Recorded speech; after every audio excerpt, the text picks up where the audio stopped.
হযরত আবু হুরায়রা রাদিয়াল্লাহু তাআলা আনহু বলেন, 7 শ্রেণী লোকদেরকে আরশে আজিমের নিচে আল্লাহ রাব্বুল আলামিন ছায়া দান করবেন।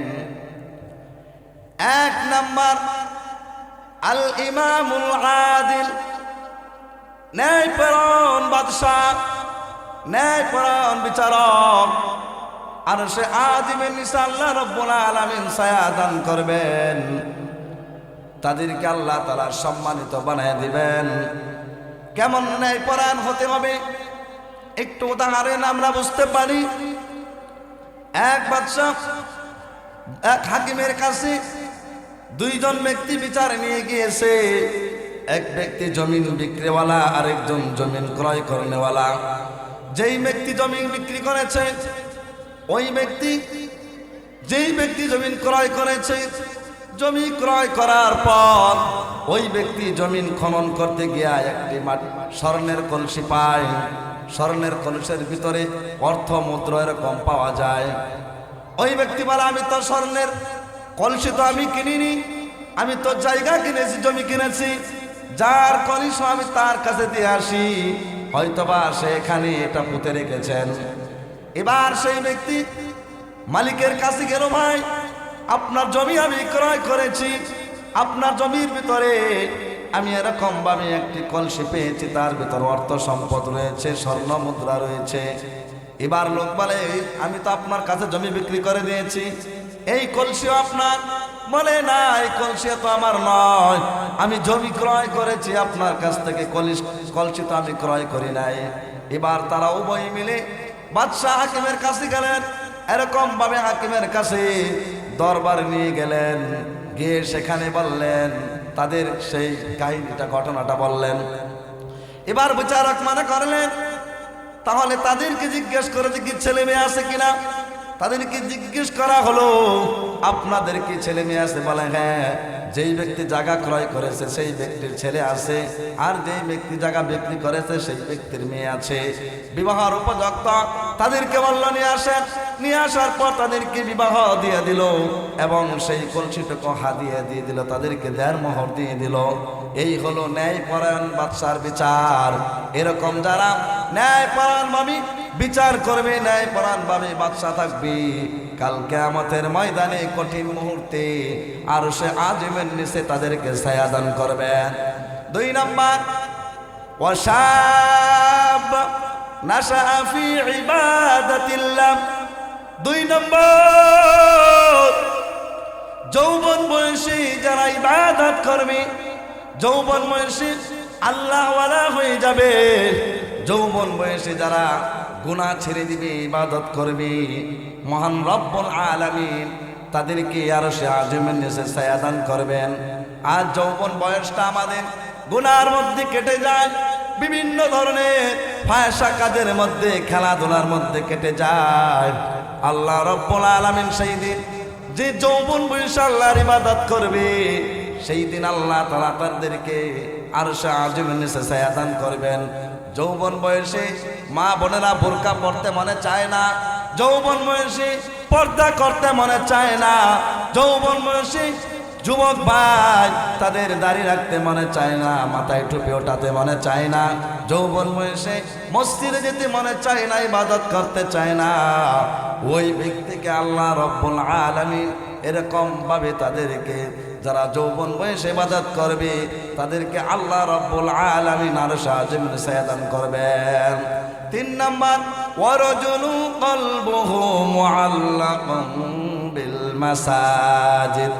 3 নাম্বার ওই ব্যক্তি, যেই ব্যক্তি মসজিদের সাথে তার দিলটা লাগায়া থাকবে, মসজিদের ভিতরে যার দিল সর্বদা একটে থাকবে, যেই ব্যক্তি মসজিদকে ভালোবাসবে, মসজিদে গিয়ে ইবাদত করবে, আল্লাহ রাব্বুল আলামিন সেই কঠিন দিনে, হাসরের কঠিন ময়দানে তাদেরকে মহান রব্বুল আলামিন আরশে আজিমের নিচে ছায়া দান করবেন। আজ আমাদের কাছে তো মসজিদ ভালো লাগে না, অনেকেরই মসজিদ পছন্দ হয় না, যার দরুন মসজিদে অনেকে আমরা যেতে মন চায় না। ওই মসজিদের সঙ্গে যার দিলটা লেগে থাকবে, আল্লাহ রাব্বুল আলামিন তাদেরকে আরশে আজিমের নিচে ছায়া দান করবেন। 4 নাম্বার, ওয়ারাজুলান তাহাব্বা ফিল্লাহ, ওয়ারাজুলান তাহাব্বা লিল্লাহি ইজতামা আলা যালিকা ওয়া তাফাররাকা আলাইহি। 4 নাম্বার হলো ওই দুই ব্যক্তি, যেই দুই ব্যক্তি আল্লাহ তাআলা একে অপরকে ভালোবাসবে, আল্লাহ তাআলাকে সন্তুষ্ট করার জন্য একে অপরকে মহব্বত করবে, আল্লাহ রাব্বুল আলামিনকে সন্তুষ্ট করার জন্য। ওয়ারাজুলান তাহাব্বা লিল্লাহি ইজতামা আলা যালিকা ওয়া তাফাররাকা আলাইহি। ওই দুই ব্যক্তি, যেই ব্যক্তি একে অপরকে মহব্বত করলো আল্লাহ রাব্বুল আলামিনকে পাওয়ার জন্য, সন্তুষ্ট করার জন্য, আবার একে অপরকে মহব্বত ছেড়ে দিল, সম্পর্ক ছিন্ন করলো, এটাও আল্লাহ রাব্বুল আলামিনের সন্তুষ্টির জন্য। এবার প্রশ্ন হতে পারে, কিভাবে আল্লাহ তাআলা সন্তুষ্ট অর্জন করব? যদি এমন কোনো ব্যক্তি আল্লাহর সাথে সম্পর্ক, এমন ব্যক্তি কারো সঙ্গে সম্পর্ক লাগাইতে চায় শরীয়ত মোতাবেক, যেন আল্লাহকে পাওয়ার জন্য মহব্বত করলো, আল্লাহকে পাওয়ার জন্য ভালোবাসলো, আল্লাহ তাআলাকে পাওয়ার জন্য একে অপরকে সম্মান করলো, শ্রদ্ধা করলো। আবার যদি ওই ব্যক্তি এরকম হয়, আল্লাহকে পাওয়ার জন্য সম্পর্ক ছিন্ন করলো, যদি এমন ব্যক্তি হয় শরীয়তের বাহিরে চলে, গান বাজনা করে ইত্যাদি এরকম নানা ধরনের গুনার ভিতরে জড়িত, ওই ব্যক্তি যদি তাকে ভাই চলো আমরা মদের আড্ডায় যাই, নিশার আড্ডায় যাই, চলো আমরা এরকম ভাবে আমাদের জীবনটাকে আমরা খেলাধুলার মধ্যে লিপ্ত করে রাখি, ওই ব্যক্তি যদি মনে করে তার সঙ্গে পারা যাবে না, এবার তার সঙ্গে আমার সম্পর্কটা ছিন্ন হয়ে যাক, কারণ তার সঙ্গে চললে আল্লাহ তাআলা সন্তুষ্টি হবেন না, আল্লাহ তাআলা রাজি হবেন না, এবার তার কাছ থেকে সম্পর্কটা ছিন্ন করা তার দায়িত্ব। এবার সেই ব্যক্তি আল্লাহ তাআলাকে সন্তুষ্ট করার জন্য তার কাছ থেকে সম্পর্ক ছিন্ন করতে পারে। 5 নাম্বার, ورجل دعته امرأة ذات منصب وجمال فقال إني أخاف الله। 5 নম্বর, ওই ব্যক্তি যাকে কোনো সুন্দরী রমণী মহিলা, কোন নারী যদি আকৃষ্ট করার জন্য নিজের দিকে ডাকে, কোন নারী যদি তার মনের খায়েশ পূরণ করার জন্য অবৈধ পন্থায় কোন পুরুষকে ডাকে, তার দিকে আকৃষ্ট করার জন্য, ওই নারী তাকে ডাকলো, ওই যুবককে, ওই পুরুষকে ডাকলো। এবার সেই পুরুষ যদি বলে ফাকালা ইন্নী আখাফুল্লাহ, আমি আল্লাহ রাব্বুল আলামিনকে ভয় করি, তোমার কাছে যাওয়ার সময় আমার নাই, তোমাকে সময় দেওয়ার মতো সময় আমার নাই, আমি তো আল্লাহকে ভয় করি, আমি তোমার কাছে যেতে পারবো না। এবার ওই ব্যক্তি যদি ওই নারীর কাছে না যায়, যদি আল্লাহ রাব্বুল আলামিনকে ভয় করে, আল্লাহ রাব্বুল আলামিনকে ভয় করে, ওই ব্যক্তিকে আল্লাহ রাব্বুল আলামিন আরশে আজিমের নিচে ছায়া দান করবেন। এবার 6 নম্বর, ওয়ারাজুলুন তাসাদ্দাকা বিসাদদাকাতিন ফাআখফাহা হাত্তা লা তা'লামু শিমালুহু মা তুনফিকু ইয়ামিনুহু।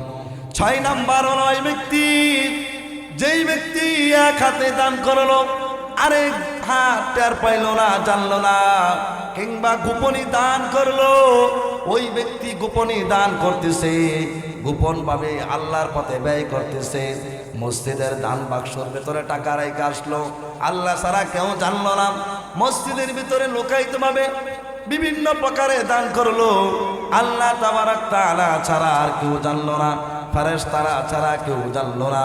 ওই ব্যক্তি আল্লাহ রাব্বুল আলামিন কাল কিয়ামতের ময়দানে ওই ব্যক্তিকে আরশে আযমের নিচে ছায়া দান করবেন। এবার 7 নাম্বার হলো ওই ব্যক্তি ওয়ারাজুলুন যাকারাল্লাহ খালিয়ান ফাফাদাত আইনাহু। 7 নাম্বার হলো ওই ব্যক্তি, যেই ব্যক্তি নির্জনে বসে আল্লাহর জিকির করে, এমন ভাবে জিকির করে আল্লাহ রাব্বুল আলামিনকে ডাকে, সর্বদা জিকিরে ব্যস্ত, আল্লাহ রাব্বুল আলামিনকে স্মরণ করে, মহান রাব্বুল আলামিন তার প্রতি সন্তুষ্ট।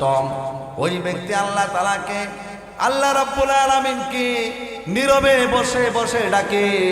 আর কত গুনাহ করেছে, পিছনের গুনার দিকে তাকাইয়া ওই ব্যক্তি কান্নাকাটি করে, চোখের পানি ছাড়ে, আমি জীবনে কত গুনাহ করেছি, জীবনে কত অন্যায় করেছি, জীবনে কত অপরাধ করেছি, জীবনে কত পাপ করেছি, কত মানুষকে ধোঁকা দিয়েছি, কত প্রাণীকে আঘাত করেছি, আমি আল্লাহ রাব্বুল আলামিনের দরবারে কি জবাব দিব। এই বলে তার চোখ দিয়ে পানি ঝরঝর বের হয়, এই বলে তার চোখ কান্নাকাটি করে। ওই ব্যক্তিকে আল্লাহ রাব্বুল আলামিন কাল কিয়ামতের ময়দানে আরশে আযমের নিচে ছায়া দান করবেন। এই 7 প্রকার ব্যক্তি কাল কঠিন কিয়ামতের ময়দানে আরশে আযমের নিচে তাদেরকে স্থান দেওয়া হবে, সম্মান দেওয়া হবে। ও মুসলমান ভাইয়েরা বোনেরা, আমরা 7টা আমলের ভিতরে কয়টা আমল আমাদের আছে? 7টা। এই আমলের ভিতরে আমরা কয়টা আমল করতেছি? আজ থেকে আমরা পরিবর্তন করি, আমরা যেন কঠিন হাসরের ময়দানে আল্লাহ রাব্বুল আলামিনের কাছে সম্মানিত পেয়ে যায়। যেই কঠিন ময়দানে আপনার পক্ষে আমার বিপক্ষে, আমার হাত কথা বলবে, আমার পা সাক্ষী দিবে।